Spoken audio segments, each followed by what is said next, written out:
Pernahkah kamu merasa lelah menjadi orang baik? Merasa bahwa semua ketulusan dan kesabaranmu justru dimanfaatkan oleh orang lain? Hari ini, aku akan membawa kalian ke dalam sebuah cerita yang mungkin akan sangat terasa dekat. Sebuah kisah tentang hari di mana seseorang berhenti menjadi orang baik. Bayangkan seorang tokoh, sebut saja namanya Banyu. Sejak kecil, Banyu dikenal sebagai malaikat tanpa sayap.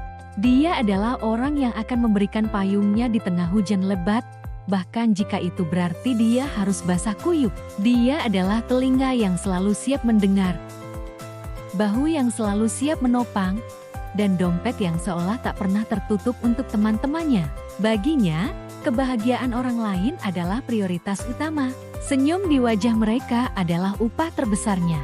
Dia percaya pada karma baik, bahwa setiap kebaikan yang ditabur pasti akan kembali dengan kebaikan pula. Banyu hidup dengan prinsip itu selama bertahun-tahun. Dia mengorbankan waktu, tenaga, bahkan kesempatan emas dalam hidupnya demi orang-orang yang dia sayangi. Saat temannya butuh modal usaha, Banyu tanpa ragu memberikan seluruh tabungannya. Saat saudaranya terlilit utang, Banyu yang pasang badan, bekerja siang malam untuk melunasinya. Dia tidak pernah meminta imbalan, tidak pernah mengeluh.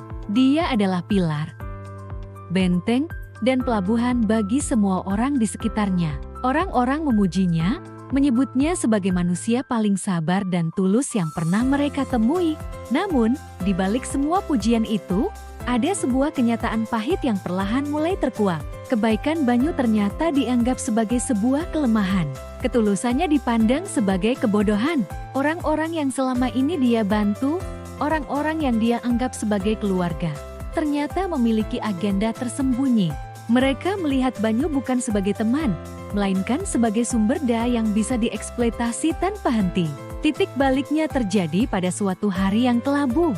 Usaha yang Banyu rintis dengan sisa-sisa tenaganya, satu-satunya hal yang dia bangun untuk dirinya sendiri, hancur lebur. Bukan karena nasib buruk, tapi karena pengkhianatan. Teman yang dia beri modal dulu, kini menjadi pesaing licik yang menjatuhkannya dari belakang.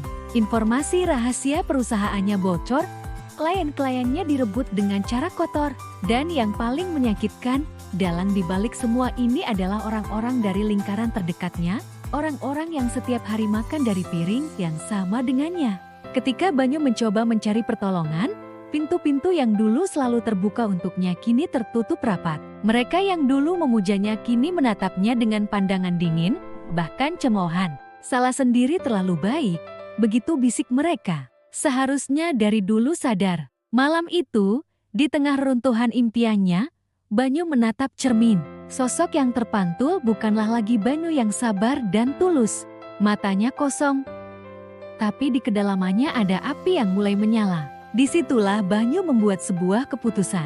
Keputusan radikal yang akan mengubah jalan hidupnya selamanya.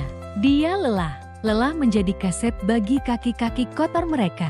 Lelah menjadi lilin yang membakar diri demi menerangi orang lain yang kemudian meniupnya hingga padam.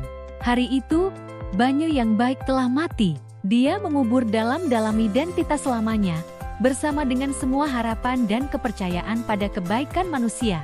Dia bersumpah, mulai saat itu, dia hanya akan hidup untuk dirinya sendiri. Semua kecerdasan, semua kekuatan, semua sumber daya yang dulu dia curahkan untuk orang lain, kini akan dia gunakan untuk kepentingannya sendiri. Dia tidak akan lagi menjadi domba yang pasrah, dia akan menjadi serigala. Serigala cerdas yang tahu kapan harus berburu dan bagaimana cara menjatuhkan mangsanya. Perlahan tapi pasti, Banyu mulai membangun kembali kerajaannya, bukan dengan kebaikan, tapi dengan strategi.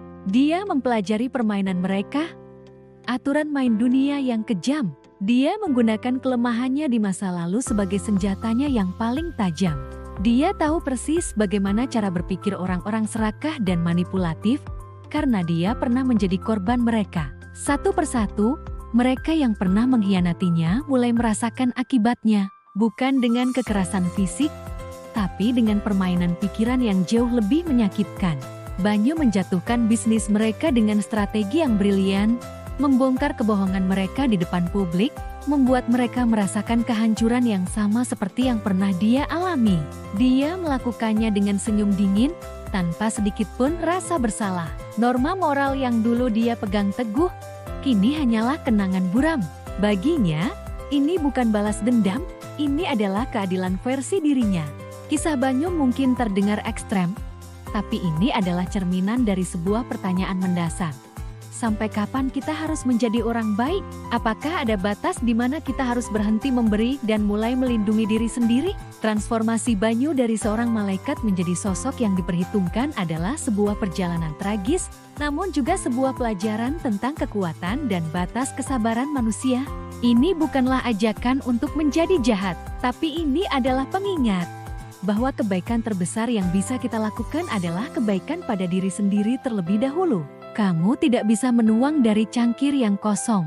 Melindungi hatimu, menetapkan batasan, dan menghargai dirimu sendiri bukanlah sebuah keegoisan, itu adalah syarat untuk bertahan hidup.